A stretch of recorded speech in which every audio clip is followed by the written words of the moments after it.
பாலசுப்பிரமணியர் அருளால் ஆன்மீக அன்பர்கள், நேயர்கள், ஜோதிட ஆர்வலர்கள் அனைவருக்கும் அன்பான வணக்கங்கள். நான் உங்கள் ஜோதிடர் ஸ்ரீ குரு சுந்தர வடிவேல்.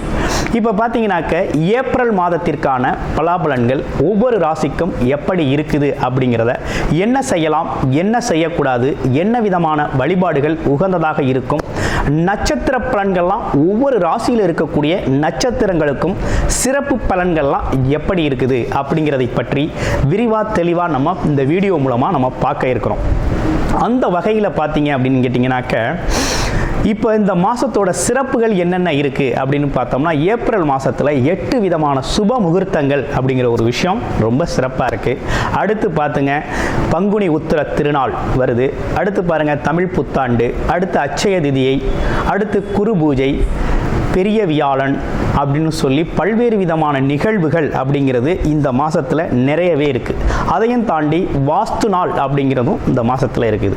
அப்போ இப்படிப்பட்ட சிறப்பு மிக்க இந்த மாதத்தில் உங்களுடைய ராசிக்கு இந்த கிரக பயிற்சிகள், கிரக மாற்றங்களால் என்னென்ன மாற்றங்களை நீங்கள் செஞ்சுக்கலாம், என்ன விதமான முயற்சிகள் கை கொடுக்கும் அப்படிங்கிறதை பற்றி விரிவாக தெளிவாக ஒவ்வொரு ராசிக்கும் மிக அழகாக பார்க்க இருக்கிறோம்.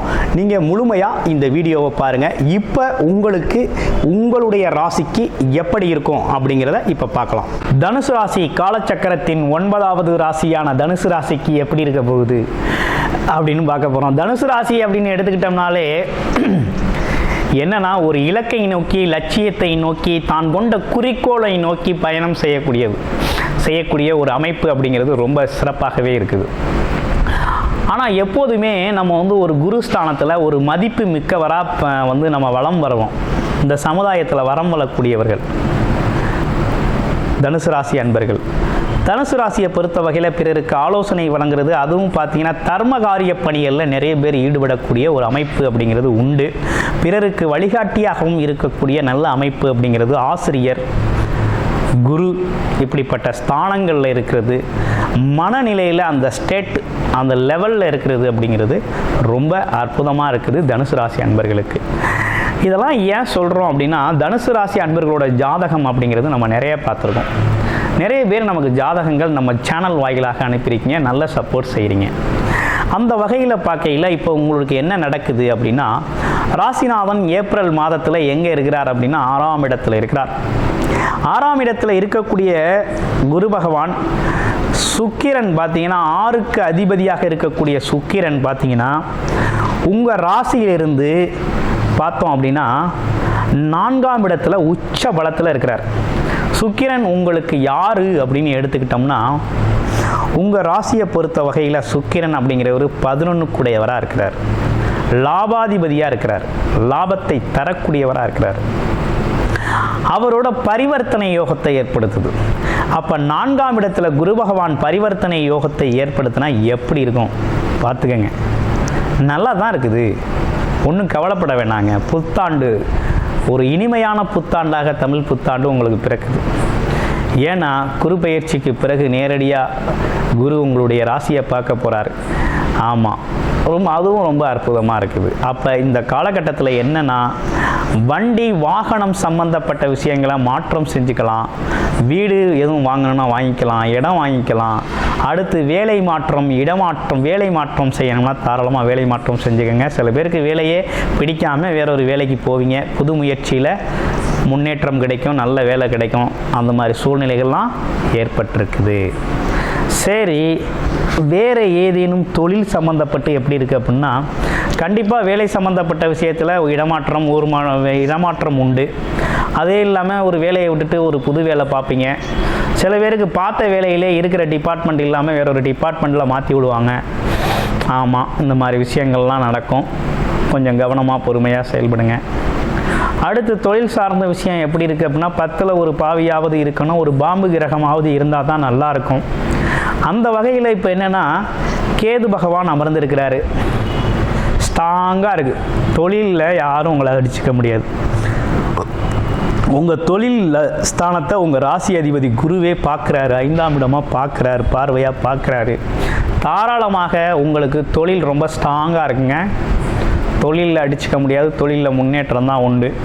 இப்போ என்ன பிரச்சனைனா, உங்களை சுற்றி எல்லாம் நல்லது தான் நடக்குது, ஆனால் உங்கள் மனநிலையில் தான் கொஞ்சம் மாற்றம் இருக்குது, தடுமாற்றம் இருக்குது. என்னென்னா உங்கள் மனமே உங்களுக்கு எதிரியாக செயல்பட போகுது. அப்போ என்னென்னா நெகட்டிவ் தாட்ஸ், சின்ன சின்ன விஷயங்களில் நீங்கள் நெகட்டிவாக யோசிச்சிங்க அப்படின்னா மொத்தத்தையும் ஸ்பாயில் பண்ணிடும். அப்போ என்னென்னா உடல் மனம் சார்ந்த விஷயத்தில் கவனம் எடுத்துக்கணும். ஆமாம், சில நெகட்டிவான விஷயங்களுக்கு உங்கள் மனதை அனுமதிக்காதீங்க, கடந்து போகுங்கள். இதுவும் கடந்து போகும் அப்படிங்கிற மாதிரி கொஞ்சம் கடந்து போயிருங்க, வாழ்க்கை வளமாக இருக்குது. அடுத்து கவர்மெண்ட் செக்டார், அரசு துறைகளில் வேலை பார்க்கவும் கொஞ்சம் கவனமாக இருங்க. ஏன்னா இதுவரையும் சனி பகவான் 3ஆம் இடத்துல தான் இருந்தார். இப்போ அவர் 4ஆம் இடத்துல வந்து அர்த்தாஷ்டம சனியாக 4ஆம் இடத்துல வந்து அமர்றாரு. அப்போ அவர் அமர்ற இடம் எப்படி இருக்குது அப்படின்னு பார்த்தோம்னா 4ஆம் இடத்துல ஸ்தானபலம் பெறுறதுனால கொஞ்சம் உங்களோட நடத்தைகள் அனைத்தும் கவனிக்கப்படும். அது குடும்பத்திலையாக இருந்தாலும் சரி, வெளியிலையாக இருந்தாலும் சரி, ஆண்கள் பெண்கள் இருபலருக்குமே பொருந்தும். உங்களோட குணநலன்கள், நடத்தைகள், என்ன பேசுகிறீங்க, என்ன செய்கிறீங்க அப்படிங்கிற அனைத்து விஷயமும் கவனிக்கப்படுகிறது. அதனால் கொஞ்சம் கவனமாக இருங்க. அதே போல் பார்த்தீங்கன்னா பிறருக்கு உதவி செய்கிறதும் சரி, மற்றவங்களுக்காக எதையும் செய்யணும்னாலும் கொஞ்சம் பார்த்து கவனமாக செய்யுங்க. உத்தரவாதம் அப்படிங்கிற ஒரு விஷயத்தை அவசரப்பட்டு கொடுக்காதீங்க யாருக்கும். அரசு துறையில் இருக்கிறவங்க லஞ்சம் வாங்கக்கூடாது. வாங்கினீங்க அப்படின்னா இந்த காலகட்டத்தில் சனி பகவான் தண்டிச்சிருவார்.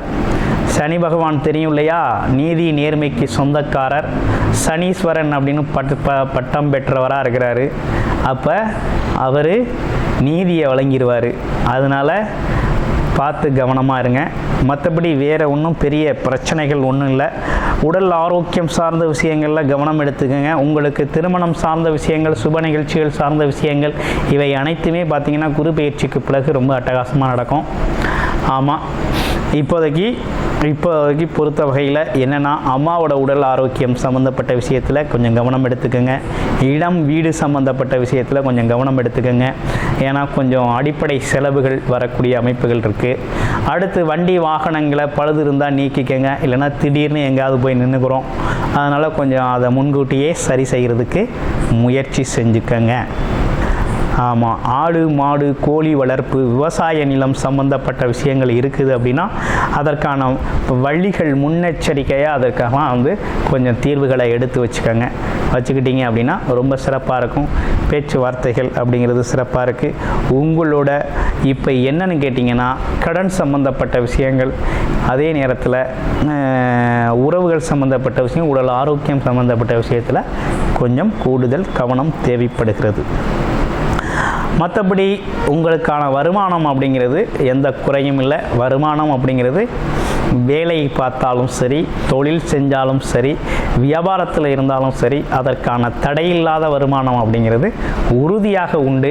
வேலை பார்ப்பவர்களுக்கு வேலைப்பளு கொஞ்சம் கூடுதலாக இருக்கும், கமிட்மெண்ட்ஸ் கொஞ்சம் கூடுதலாக இருக்கும். மற்றபடி வேற ஒன்றும் இல்லை. இந்த காலகட்டத்தில் உங்களுடைய பிறப்பு ஜாதகம் எப்படி இருக்குது அப்படின்னு பார்க்கணும். ஏன்னா தனுசு ராசி அன்பர்களோட பிறப்பு ஜாதகங்கள் நிறைய பேர் நமக்கு அனுப்பியிருக்கீங்க. அனைவருக்கும் மனமார்ந்த நன்றிகள். இப்போ என்னென்னு பார்த்தீங்கன்னா உங்களுடைய ராசி ஓகே, லக்கண அடிப்படையில் என்ன தசாபுத்தி அமைப்புகள் நடக்குது, இப்போ நம்ம சொல்லிக்கிட்டு இருந்த கோச்சார பலன்களில் எது இந்த காலகட்டத்தில் சாதகமாக இருக்குது, உங்களுடைய பிறப்பு ஜாதகத்தின் அடிப்படையில் இப்போ நடக்கிற கோச்சார அமைப்புகள் எது சாதகமாக இருக்குது பாதகமாக இருக்குது அப்படின்னு கம்பேர் பண்ணி பார்த்துக்கிட்டீங்க அப்படின்னா உங்களுடைய எது சார்ந்த முயற்சி வெற்றியடையும், எது சார்ந்த முயற்சிகளை கொஞ்சம் தள்ளி போடலாம், தாமதம் செய்யலாம், ஆமாம் அப்படிங்கிறதெல்லாம் ஒரு கிளாரிட்டி கிடைக்கும். அப்படின்னா என்னென்னா உங்களுடைய முழுமையான ஜாதகத்தை பார்க்கணுன்னு விருப்பப்பட்டீங்க அப்படின்னா டிஸ்பிளேல தர்ற நம்பருக்கு கால் பண்ணி உங்களுடைய அப்பாயின்மெண்ட் ஃபிக்ஸ் பண்ணிக்கிட்டு உங்களுடைய முழுமையான ஜாதகத்தை நீங்கள் பார்த்து தெரிந்து கொள்ள முடியும்.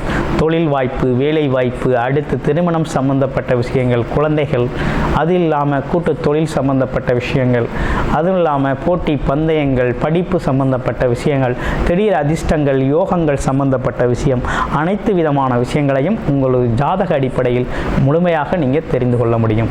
இப்போதைக்கு வழிபாடு அப்படின்னு நீங்கள் ஒரு விஷயத்தை செய்யணும்னு முயற்சி செஞ்சீங்க அப்படின்னா இந்த காலகட்டத்தில் நீங்கள் செய்ய வேண்டிய வழிபாடு அப்படின்னு எடுத்துக்கிட்டோம்னா என்னன்னு கேட்டிங்கன்னா ஸ்ரீ முருகப்பெருமானோட வழிபாடு அப்படிங்கிறது ரொம்ப முக்கியம் செவ்வாய்க்கிழமைகளில். அடுத்து பார்த்தீங்கன்னா தட்சணாமூர்த்தி வழிபாடு அப்படிங்கிறது வியாழக்கிழமைகளில் குரு பகவானோட வழிபாடு அப்படிங்கிறது ரொம்ப முக்கியம். இவை அனைத்தும் செஞ்சுக்கிட்டு வாங்க, வாழ்க்கை வளமாகும். நன்றி, வணக்கம், வாழ்த்துக்கள்.